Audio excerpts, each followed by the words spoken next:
नमस्कार। आज हम एक ऐसी शक्ति की बात करेंगे जो हमारे संविधान ने सीधे हम नागरिकों के हाथों में दी है। एक ऐसी शक्ति जिससे हम सरकार से, पूरे सिस्टम से कोई भी सवाल पूछ सकते हैं। कभी ऐसा हुआ है कि किसी सरकारी दफ्तर में कोई काम अटक गया हो और बस अटक ही गया हो?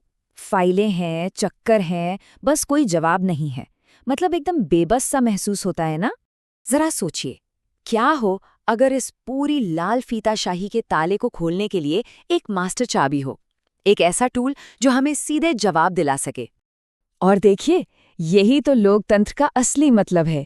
यहाँ असली मालिक हम यानी कि जनता है।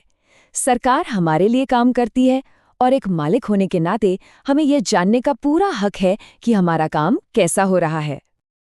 तो ये है वो मास्टर चाबी, आरटीआई एक्ट 2005 यानी सूचना का अधिकार। ये सिर्फ एक और कानून नहीं है, ये वो अधिकार है जो पक्का करता है कि सरकार के काम में पारदर्शिता हो और वो हमारे प्रति जवाब दे रहे। तो सवाल ये है कि इस शक्ति का इस्तेमाल कैसे करें। चलिए अब इसे समझते हैं। ये सुनने में शायद थोड़ा मुश्किल लगे, पर यकीन मानिए ये बहुत ही सीधा और आसान है। बस ये 3 आसान से स्टेप्स हैं। सबसे पहले अपने सवाल तैयार कीजिए, फिर उन्हें सही जगह पर भेजिए और आखिर में एक छोटी सी फीस दीजिए। बस हो गया। और सबसे अच्छी बात क्या है जानते हैं? इसकी सादगी। आपको किसी खास फॉर्म की जरूरत नहीं है।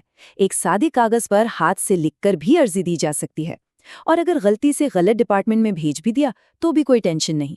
कानून कहता है कि 5 दिन के अंदर उन्हें आपकी अर्जी सही जगह पहुंचानी ही होगी। और अब सबसे कमाल की बात, इस पूरी ताकत की कीमत जानते हैं कितनी है? सिर्फ 10 रुपए। जी हाँ, सिर्फ 10 रुपए। ऐसा इसलिए ताकि देश का कोई भी नागरिक, चाहे उसकी आर्थिक हालत कैसी भी हो, इसका इस्तेमाल कर सके। और सुनिए, अगर किसी के पास बीपीएल कार्ड है तो उनके लिए तो ये बिल्कुल मुफ्त है। ठीक है, तो हमने ये तो समझ लिया कि आरटीआई दाखिल कैसे करते हैं, लेकिन असली सवाल तो ये है कि इससे होता क्या है, असल जिंदगी में इसका क्या असर होता है। चलिए कुछ असली उदाहरण देखते हैं। मान लीजिए आपका पासपोर्ट या पेंशन की एप्लीकेशन महीनों से अटकी पड़ी है, कोई सुनवाई नहीं हो रही। बस एक सिंपल सी आरटीआई लगाइए और पूछिए कि मेरी फाइल का स्टेटस क्या है, उस पर अब तक क्या काम हुआ। यकीन मानिए, अक्सर सिर्फ ये सवाल पूछने भर से ही फाइलों पर जमी धूल लग जाती है और काम आगे बढ़ जाता है। ये सिर्फ हमारे अपने कामों के लिए नहीं है। आरटीआई एक बहुत बड़ा हथियार है भ्रष्टाचार के खिलाफ। आप पूछ सकते हैं कि आपके गांव या मोहल्ले में बनी सड़क पर कितना पैसा खर्च हुआ, कौन सा मटेरियल इस्तेमाल हुआ, उसकी रिपोर्ट दिखाइए। सच्चाई अपने आप सामने आ जाएगी। और वकीलों के लिए या जो लोग इंसाफ के लिए लड़ रहे हैं, उनके लिए तो ये किसी ब्रह्मास्त्र से कम नहीं है। आरटीआई के जरिए ऐसे सरकारी रिकॉर्ड और सबूत मिल सकते हैं जो शायद वैसे कभी हाथ ना लगते और जो किसी केस का रुख ही पलट सकते हैं। लेकिन एक सवाल मन में आता है, क्या होगा अगर हमने आरटीआई तो डाल दी पर कोई जवाब ही नहीं आया? तो क्या सब खत्म? जी नहीं, बिल्कुल नहीं। कानून ने इसका भी पूरा इंतजाम किया है।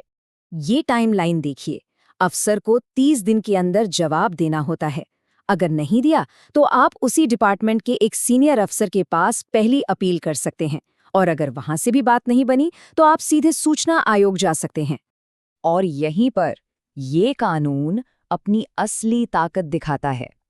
जो अधिकारी जानबूझकर जानकारी को नजरअंदाज करते हैं या उसे रोकते हैं, उनके लिए ये कानून का सबसे डरावना हिस्सा है। सूचना आयोग के पास ये पावर है कि वो उस अधिकारी पर जुर्माना लगा सकता है, और जुर्माना छोटा मोटा नहीं, 250 रुपए हर दिन के हिसाब से, जब तक कि वो जानकारी ना दे दे। और ये जुर्माना बढ़कर 25,000 रुपए तक जा सकता है।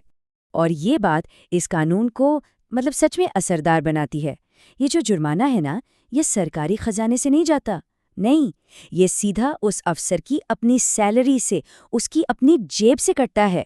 सोचिए, जब बात अपनी जेब पर आती है तो जवाबदेही अपने आप आ जाती है। और बात सिर्फ जुर्माने तक ही नहीं रुकती।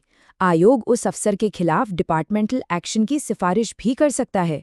मतलब उसके करियर पर, प्रमोशन पर, यहाँ तक कि नौकरी पर भी बना सकती है। तो हमने पूरी प्रक्रिया देखी, इसका असर देखा और ये भी समझा कि जवाब न मिलने पर क्या करना है। अब एक बार फिर सोचते हैं, ये सब आखिर है क्या? ये है एक सवाल की ताकत। ये लाइन सब कुछ बयां कर देती है। कई बार तो सिर्फ एक आरटीआई दाखिल करने की खबर से ही सिस्टम में हलचल मच जाती है। अधिकारियों को पता होता है कि अब उन्हें लिखित में जवाब देना पड़ेगा और अचानक से सालों से रुकी हुई फाइलें भी दौड़ने लगती हैं। तो इस बात को हमेशा याद रखिए, आरटीआई सिर्फ कागज का एक टुकड़ा नहीं है, ये लोकतंत्र में आपकी आवाज है, सिस्टम पर लगे हर ताले को खोलने की, उसे जवाबदेह बनाने की एक मास्टर चाबी। तो अब ये शक्ति आपके हाथ में है। सोचने वाली बात यह है कि वो पहला सवाल कौन सा होगा जो पूछा जाना चाहिए। अपने अधिकारों को जानिए, उनका इस्तेमाल कीजिए। अगर ये जानकारी किसी के काम आ सकती है तो इसे उन तक जरूर पहुंचाइए, इसे शेयर कीजिए। देखने के लिए आपका बहुत बहुत धन्यवाद।